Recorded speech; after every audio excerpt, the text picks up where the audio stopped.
हर कहानी का एक अंत तो होना चाहिए। मैं ये नहीं कह रहा हूँ कि कैरेक्टर्स रिजॉल्व हो जाए, परेशानियाँ ख़त्म हो जाएं, क्योंकि किसको झूठ बोल रहे हैं हम, वो कभी नहीं होती। पर एक रबर को आप एक हद तक ही खींच सकते हो। मैं उस ज़माने से आता हूँ जब शक्तिमान शो जब बंद हुआ था तो मैं 5 साल का था, और उसके बाद जब 2013 में मुकेश खन्ना ने अपनी शक्तिमान की टीवी मूवी रिलीज़ की, हमारा हीरो शक्तिमान नाम से, तब मैं फॉरेन मूवीज़ जैसे कि Hancock, iron man, man of steel जैसी मूवीज़ से अवेयर हो चुका था, जिन्हें इनसे कंपेयर करना बिल्कुल भी अच्छा नहीं होगा क्योंकि budget and everything is drastically different.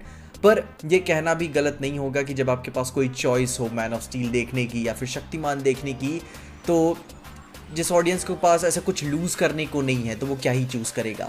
And ऊपर से मेरे ऊपर तो नॉस्टैल्जिया का कोई ऑब्लिगेशन भी नहीं था, तो क्यों ना मैं अपने लिए बेस्ट चीज़ को, सेल्फिश चीज़ को चूज़ करूं। But still I have the utmost respect for Shaktimaan. उसकी लोर पावर्स और विलन्स बहुत ही फैसिनेटिंग है, एंड टीवी शो होने के नाते उन काफ़ी छोटे छोटे डिटेल्स पे भी उन्होंने काफ़ी विस्तार से चर्चा की है, जिसपे अगर यह सिनेमा होती तो उन बड़े ब्लास्ट और बड़े नैरेटिव के चलते वो छोटी एक्सेंट्रिक डिटेल्स मिस हो जाती।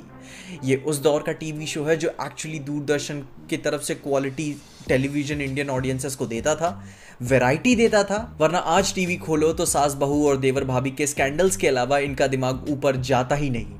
एंड इसीलिए मेरे दिल में शक्तिमान के लिए बहुत इज्जत है कि ये उस ज़माने की क्वालिटी है जो क्वालिटी ऑडियंस प्रोड्यूस की है, जिन्होंने टेलीविजन में वैरायटी देखी है। पर नाउ इट फील्स कि मुकेश खन्ना के लिए शक्तिमान उनके करियर का एक बहुत ही इंपॉर्टेंट लेगेसी ही नहीं बल्कि उनकी एक आइडेंटिटी ही बन गई है, जहां उनकी साल दर साल की कोशिशें ये बताती हैं कि उनका शक्तिमान को लेकर डेडिकेशन अभी भी कितना स्ट्रांग है, और कुछ मटीरियलाइज ना होने की वजह से वो डेस्परेशन भी अब नजर आ रहा है। It's similar to that Thanos move की fine I will do it myself, जिसमें नॉस्टैल्जिया ठीक है, वो अपनी जगह एक एक्सटेंट तक काम करता है। एमसीयू पता नहीं कितने टाइम से इसी चीज पे खेल रहा है, लेकिन डीसीयू की फ्लैश मूवी की तरह वो जरूरी बात नहीं है कि वो नॉस्टैल्जिया हर बार काम ही कर जाए, क्योंकि ज़माना बदल चुका है, लोग बदल चुके हैं और बच्चे बदल चुके हैं। हमें एक नए जनरेशन का शक्तिमान चाहिए था जो आज के कर्मों के हिसाब से, आज के एस्थेटिक इंपॉर्टेंस रखते हुए आज को इंटरटेन करे, ना कि वो आपको नॉस्टैल्जिया के गिल्ट ट्रिप में डालकर आपको इरिटेट करे।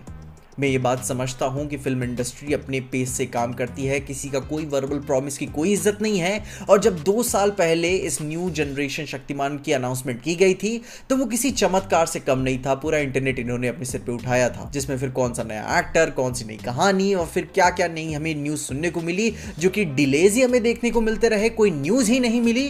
एंड अब आके उम्मीद खत्म ही हो गई है कि शक्तिमान कैसा फीचर फिल्म में ट्रिलॉजी ऐसा कुछ बनने भी वाला है।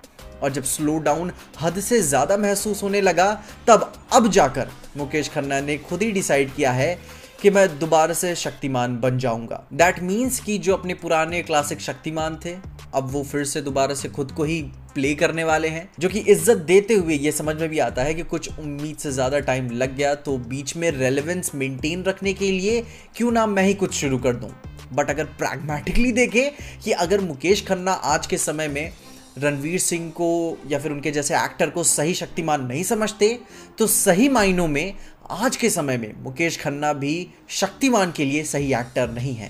एंड आई नो कि ये सुनने में काफ़ी अजीब लगता है, पर वो समय अलग था, वो लोगों की बात अलग थी, तब वो बच्चों की बात अलग थी। लेकिन अब जैसा उन्होंने बोला है कि अब ये शक्तिमान को प्रोड्यूस करेंगे, वो भी किसी ऐसे स्ट्रीमिंग सर्विस पे नहीं या फिर किसी मूवी के लिए नहीं, बल्कि यूट्यूब के लिए।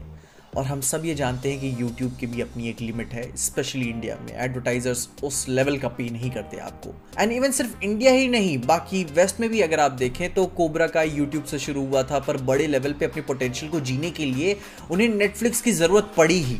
TVF कितनी कमाल की YouTube वीडियोस बनाता था, एंड शायद अभी भी थोड़े बहुत बनाते ही हैं, पर वे भी जानते हैं कि ऑनलाइन इसकी भी एक लिमिट है। उन्हें प्रॉपर स्टूडियो बनना पड़ेगा और लोगों के साथ कोलैबोरेट करना पड़ेगा, बड़े स्टूडियोज के साथ, और फुल फ्लेश्ड अब जाकर वो मूवीज़ और टीवी सीरीज प्रोड्यूस कर रहे हैं, जो कि काफ़ी अच्छी बात है।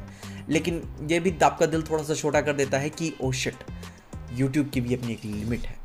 अब मैं कहूँगा कि ये बेट अच्छा है कि पहले यहाँ से हम आप काम कर लेते हैं, फिर उसके बाद कुछ बड़ी चीज़ करनी होगी तो वहाँ पे हम ट्रांजिशन कर जाएंगे। बट कम ऑन, आपने देखा ही है कि मुकेश खन्ना कितना ज़्यादा पॉजिटिव और कंजर्वेटिव है शक्तिमान को लेकर। अभी भी हम सब ने उनके यूट्यूब वीडियोस, डिबेट्स, लॉजिक और ना जाने कितने ओपिनियन सुने हैं, जो कि कुछ ना ही सुने होते तो बहुत ही अच्छा होता। और इसी वजह से अब उन्होंने शक्तिमान को फिर से अनाउंस कर दिया यूट्यूब के लिए, और एक गाना भी रिलीज़ किया है, आई थिंक 7-8 मिनट का था, मेरे से देखा नहीं जा रहा था। तो तभी मैं समझ गया था कि यार ये अच्छा तो नहीं जाने वाला। इनका डर अभी भी जायज़ है कि हॉलीवुड के बाकी एक्टर्स की तरह इनके बिलवड कैरेक्टर को सिर्फ पैसों या कॉर्पोरेट बेनिफिट के लिए असैसिनेट ना कर दिया जाए। पर जिस तरीके से मिस्टर खन्ना ने शक्तिमान को लेकर जाना चूज किया है, अपने जैसे एक माँ एकदम पल्लू में बांध के रखती है अपने लड़के को, अपने बच्चे को, कि अब वो अपनी रेपुटेशन की डिस्ट्रक्शन के लिए खुद ही रिस्पॉन्सिबल होंगे। हर चीज़ का एक टाइम होता है, हर चीज़ के अंत होने का एक टाइम होता है। आपको नहीं पता कि भविष्य कैसा होगा, आपको नहीं पता कि इस पे चांस ले तो कैसा होगा, आपको टॉर्च फिर भी पास करनी पड़ती है। पर ये जो शक्तिमान का क्वेस्ट है, इनको रेलेवेंस रखने का, इन्हें कुछ बहुत ही डेस्परेट मेजर्स लेने के लिए मजबूर कर देता है, जो कि एक्टर की लेगेसी के ऊपर बिल्कुल अच्छा नहीं लगता। मैं ये बात जानता हूँ कि मुकेश खन्ना मोस्ट प्रॉब्ली ये वीडियो देख ही रहे होंगे, एंड मैंने अपने हमारे मैन ऑफ कल्चर के कमेंट सेक्शन के पॉडकास्ट में कई जगह इनके कमेंट्स देखे भी हैं, पर वो आपकी टीम या आपकी तरफ से थे, आई डोंट नो। पर उन कमेंट्स को पढ़ के ये साफ महसूस हो जाता है कि यू आर स्टिल देयर, जहाँ मैं खुद को इस काबिल नहीं समझता कि मैं आपको समझा सकूंगा, क्योंकि अब वो समय बीत चुका है।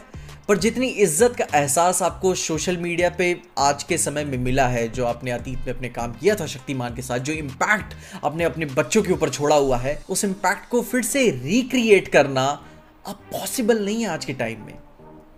मुकेश खन्ना अगर खुद भी प्ले करे तो भी पॉसिबल नहीं है। मे बी नॉस्टैल्जिया के लिए लोग कुछ एपिसोड्स के लिए ट्यून इन कर सकते हैं, लेकिन आपने देखा ही है कि CID, छोटा भीम, किस तरीके के मीम्स बनते हैं, वो आप सह नहीं पाएंगे कि जिस तरीके से लोग बात करेंगे उसके ऊपर, किस तरीके से खुल के बात करेंगे लोग इसके ऊपर। ऐसी कहानियां हो सकती थी कि जैसे कि शक्तिमान किसी वजहों से 20 साल से अपना सूट दोबारा से नहीं पहना है, एक नए शक्तिमान को वहीं मेंटोर करना, या फिर शक्तिमान बीते जीवन के एक आखिरी पड़ाव को खुद जीना सीख रहा है, सिखा नहीं रहा है बल्कि जीना सीख रहा है। लेकिन फिर भी इतना दिमाग हम क्यों ही लगाए, हम जानते हैं कि क्या होने वाला है। फिर से वही शुरू होगा कि से सॉरी शक्तिमान, और ये वही डेस्परेट अटेम्प्ट अपने कैरेक्टर की रेलेवेंस के लिए आपको फिर से पूरी लाइट में डालेगा।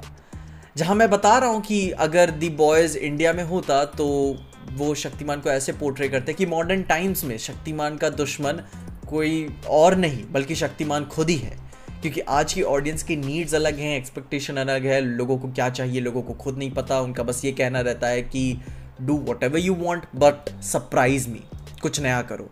जहां अंत में जाते आते मैं यही कहूंगा कि nostalgia is a double edged sword, जहां वो आपको कंफर्ट और फेमिलियरिटी तो देता ही है कि यार अब परेशान तो मैं पहले भी था लेकिन वो क्या टाइम था, पर it's also a trap for creators in the past, making it hard to innovate और अडैप्ट। ये ऑन पेपर भले ही आज के टाइम में होंगे, पर इनका दिमाग अभी भी 1990s वाला ही होगा। और अगर आपने फिर वही लोगों को नॉस्टैल्जिया के गिल्ट ट्रिप में डालने की कोशिश की फिर से इस इंटरनेट एंड कमेंट सेक्शन वाले ज़माने में, तो लोग इरिटेट हो जाएंगे, एंड फिर जो मीम्स देखने को मिलेंगे तो मे भी शायद आपको अच्छा ना लगे। मैं बता रहा हूँ just in case. By the way ये काफ़ी एक अच्छी कहानी है अपने आप में कि शक्तिमान जहाँ सब लोग उससे प्यार करते थे, आज शक्तिमान को ही सब हेट करते हैं। मे भी अच्छी कहानी हो सकती थी, लेकिन काफ़ी मेटा है। पर यही कहूँगा कि मुकेश खन्ना जी, आपके इतिहास की अभी भी बहुत ही इज्जत है, पर अभी के लिए आपकी तरफ से ये आपकी खुद शक्तिमान फिर से बनने की ये नई कहानी की मैं इज्जत नहीं कर पा रहा हूँ, क्योंकि मैं इसका अच्छा भविष्य मैं अपने नज़रों से नहीं देख पा रहा।